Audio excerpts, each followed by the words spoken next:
PCO USEC. Claire Castro pinagre-resign. Kasama sa pinagsusumiti ng courtesy resignation si USEC Claire Castro.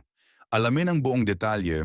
Sa ngayon ho ba, ma'am, diyan po sa PCO, meron ho bang nangyayari o mangyayaring balasahan in the light din po of the news report na yun daw pong mga quote-unquote political appointees ay pinagbibitiw? Opo, meron po. Kasama po tayo dyan. At gagawa po tayo at magbibigay na po tayo ng courtesy resignation. Opo.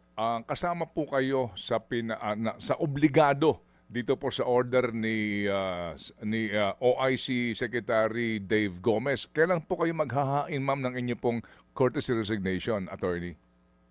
Ngayon po. Opo. Pwede ba pakihintay muna matapos ng aming interview?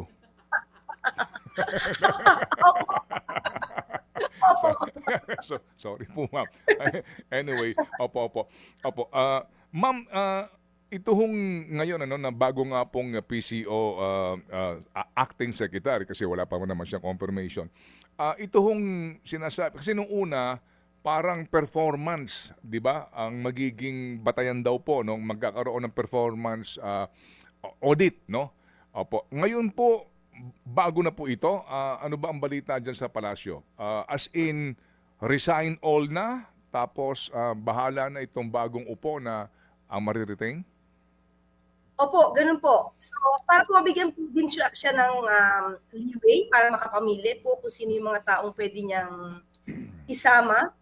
At syempre po, mas maganda po talaga kung kilala niya yung tao na makakapagsilbi po para sa tao.